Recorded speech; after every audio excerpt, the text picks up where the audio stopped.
E chegamos ao remate. E non podía haber un remate mellor para este sexto certame de habaneiras, pero tamén dende este ano, repito, de canción mariñeira, non podía haber mellor remate que facelo cos 40 anos de tradición de canto coral do Grove, representados nesta ocasión pola Coral Polifónica da Confraría San Martiño do Grove.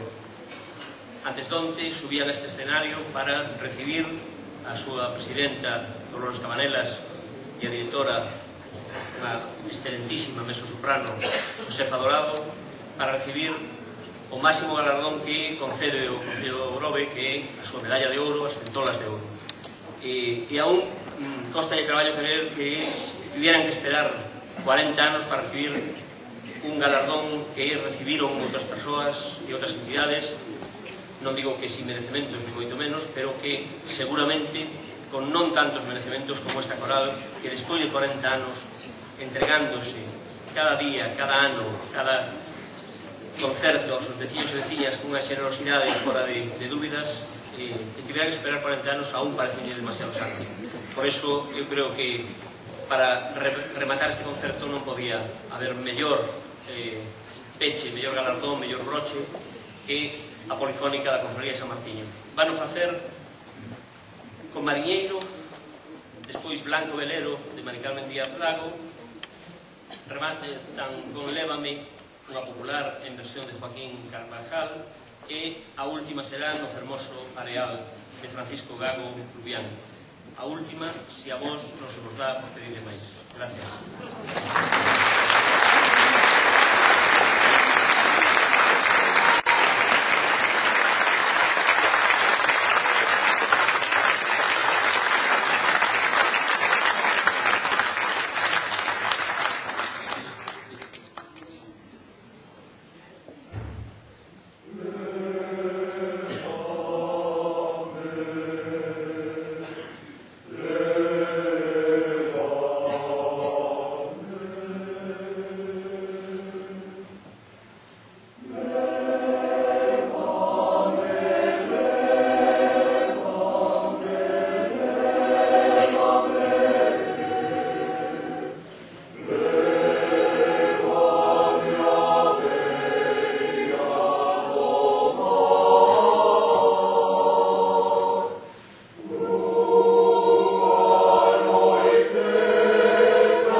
saber case todos os coros, incluso o de Portugal.